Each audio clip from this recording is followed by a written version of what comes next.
The latest developments in the Eurozone. International debt inspectors are in Athens tonight to see if Greece has done enough to warrant the third and final round of bailout funds. Meanwhile, a strong statement from the European Central Bank chief Mario Draghi this Thursday sent stocks and the euro higher. Here's what he had to say. Within our mandate, the ECB is ready to do whatever it takes to preserve the euro. And believe me, it will be enough. And here's how the markets reacted to those comments by Mario Draghi earlier today. Up across the board. There you can see here in Paris up more than 4% at the close, up more than 6% in Spain. All this on optimism that the ECB might start buying bonds directly from European countries struggling with a high cost of borrowing. A reminder of our guest tonight, Alessandro Giraudo, Chief Economist at VL Tradition. Olivier Lecomte is a Professor of Finance at the École Centrale de Paris. In London, Raoul Ruparel is the Head of Economic Research at Open Europe. And in Greece, Nikos Vernikos is the Head of the Greek Chamber of Commerce. Raoul, I'll start with you. Markets clearly like what Draghi said today, but have we actually heard anything new?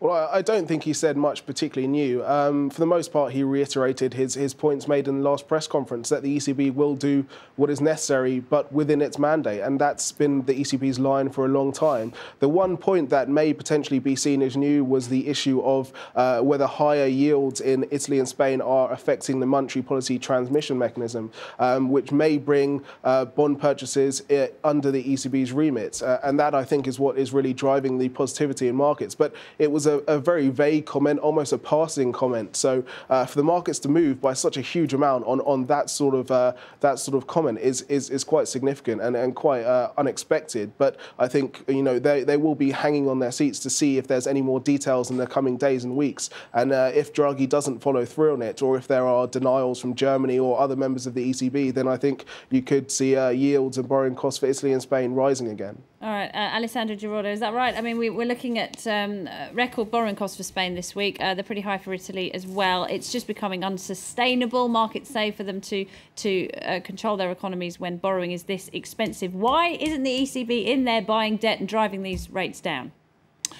But let's say they already bought 120 billion. That is quite a lot. First. Second, at the end, this kind of action was not a success, because it stabilized a little bit the levels, and after we had a second wave of selling.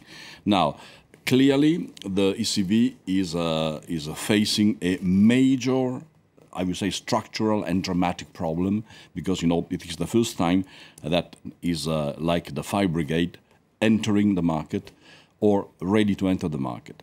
The point is, when we had Draghi on the press conference after the early July decision, I know, because I have very good links with the ECB, that he was very much unsatisfied by the reaction of the market, because he said he slammed a little bit the door to a possible intervention. I know that he doesn't want to intervene strongly, because it is something that is not a strong mandate of the ECB, but in front of a necessity, it is like the fire brigade that enters and pours the water on a nice drawing or something like this. Now the point is the ECB going to follow this kind of idea of the market?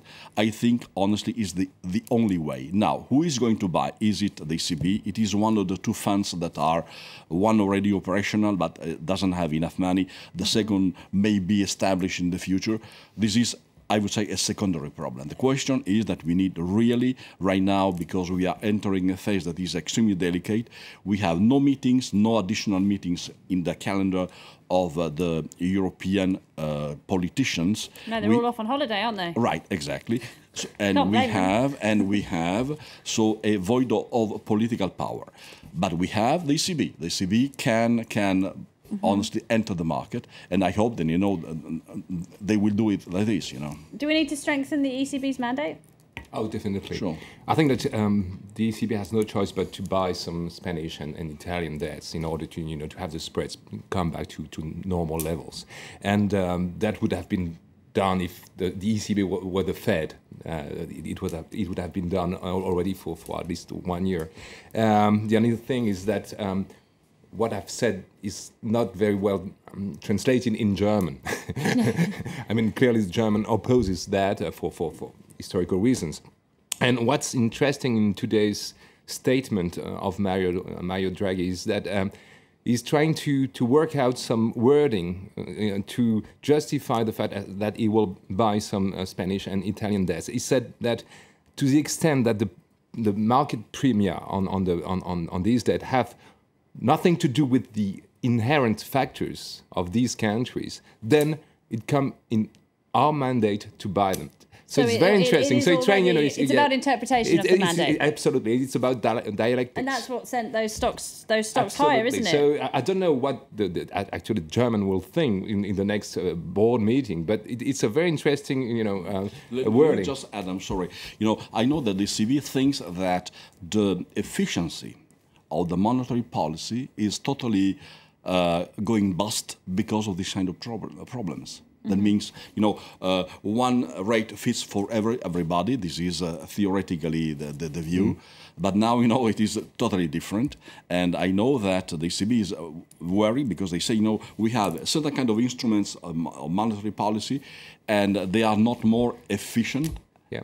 And why? Because we have this kind of spreads that are so large. There's a very simple reason for that. It's and that's why the EFSF didn't work. The market has... It's not big enough, that's the problem. Exactly, the market can virtually mobilize an infinite amount.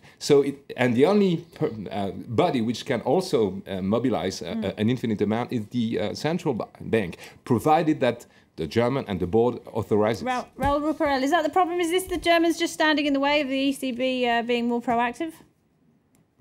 Well, to some extent it is, but obviously, as was mentioned there, this is a long-standing historical issue, and this is a fundamental grounding of the Eurozone as well. I mean, part of the German deal to join the Eurozone was that the ECB would act as the Bundesbank, and it's a huge political issue as well as an economic issue in Germany. Now, just saying that the ECB needs to step in and buy these bonds, it may help in the short term, but in the long term, it could drive a political wedge between Germany and the other countries, and putting at risk this fundamental grounding and fundamental consensus on how the Eurozone should act. I mean, that is a big risk as well. I mean, obviously there are short-term risks, but sacrificing the longer and medium term and the political grounding of the Eurozone just to stop an immediate rise in yields, I mean, that seems almost contradictory to me. So, you have to be very careful with how you go about it. And if the ECB does intervene without the full support of Germany, then the political fallout could be very problematic, and it may hurt the Eurozone more in the medium term. So we need more Eurozone summits to really iron out what the role of the ECB is. Is that the problem here? There's too much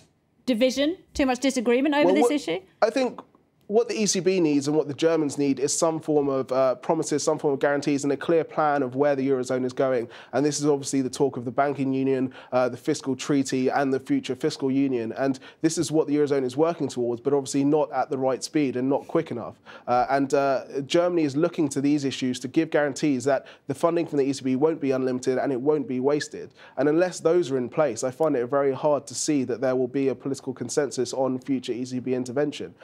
So although, a lot of summits have come and gone and they have been wasted, there does need to be some discussion and some quick movement to figure out exactly where the Eurozone is going and whether, politically, whether Germany can get these guarantees and whether that plan can work. I mean, this takes us back, doesn't it, to this issue of trust. I mean, the argument of the Germans is that we're not going to hand out limitless liquidity to these Mediterranean countries because they have to get their houses in order. The Germans say they've already done it. Has to be done in Greece, has to be done in Spain, has to be done in Italy. That's true, but they're forgetting one thing, which is that if we are going into a very deep recession, then everybody will be dead.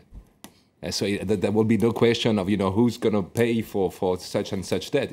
We will all be dead. So we need to get some some confidence for the business, for the individuals, and. But isn't it about competitiveness as well? It is, but competitiveness cannot be solved. This issue cannot be solved in 2 months or 6 months or even 1 year. It takes years, to regain competitiveness. So, in the meanwhile, you have to show to the market that you have a very strong commitment to solve the issue, solve the problems, but at the same time that you won't let the markets test your will to solve it and to keep the Eurozone as a monetary strong, united zone. And that's what the markets has been doing for 2 years now, testing. And as we are not united, as there are strong debates between the North and the South, and as the Germans are very reluctant to let the ECB intervene, then we haven't been able to show to the market that we were united and we had the strong will to solve the issue. That's the only point. Well, I agree 100% with him. In reality, we have a significant problem in terms of solving right now the crisis that we have first in Spain and by spillover to Italy, because these kind of countries can't afford to borrow at something like around 7 and more for Spain, 6 and more for Italy for a long time. I guess the only one, we have in reality 2 points. The first one is we have a car that has a tire that is with a problem. And after we have the general car that is with a problem. Right now, let's solve the first problem, and after we take care of the second. Keep in mind that the first problem, it is a matter, I would say, of hours, but it is a matter of maybe weeks, but very, very short weeks.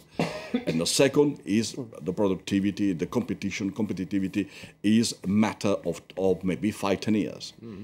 But surely we should be making these decisions now, Raoul.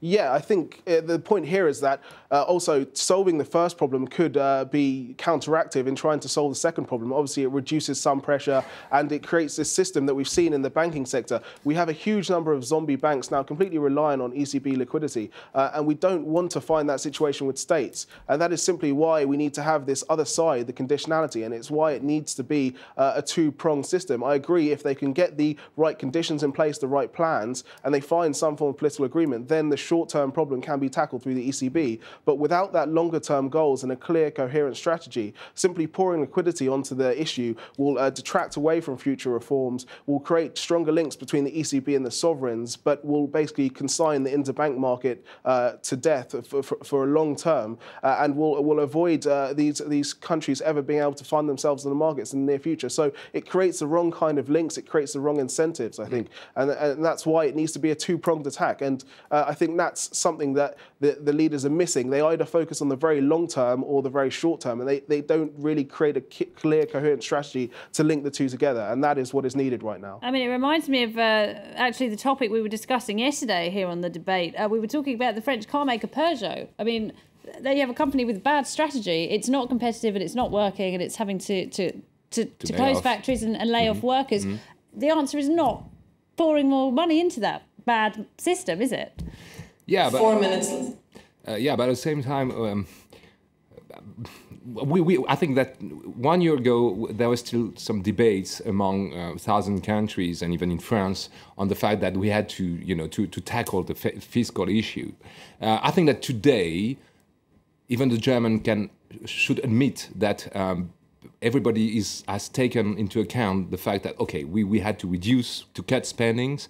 The French recent election clearly demonstrated that both candidates from left wing or right wing had the same program on this particular issue. So now I think we can say Spain, Italy, France have launched some reforms, have decided to reduce spending. So now we could trust them at least for some time and put into place the right monetary policy to resolve the liquidity crisis. We have a clear liquidity crisis, which if we don't solve it today, if we don't extinguish the fire today, then we'll be dead in 2 months, and no more than 2 months. And Laura, I would say, I don't think that we can compare the Peugeot problems with the European problems, because on one side you have management problems, market problems. On the other side you have political problems, long-term problems in terms of productivity, etc., but immediate and dramatic problems talking to the market. That means, if Italy needs to pay 7%, it will pay maybe for 2 months, but it can't afford to pay for much longer time. Let's end in Athens. Nikos Vernikos, just given what you've been listening to here, do you think the painful reforms, very painful reforms, it should be said, that Greece is going through now will pay off on the end? There has been huge mismanagement over the past few years. We're talking about 165% of GDP debt at the moment. I mean, this has to be done, doesn't it? I endorse the French professor position that everybody will be dead if Europe fails. Of course, the Greeks have to make reforms. The Greeks had bad habits because we have been corrupted by the easy money that came to Greece from Europe, from the markets, from the corruption of the foreign companies like Siemens that brought to Greece. The fact is that today our leadership has to see the example of Greece and avoid to do the same errors and mistakes like in the past. We suffer today, we suffer for Europe. Because of Greece, we have all the mechanism to support Spain and Italy.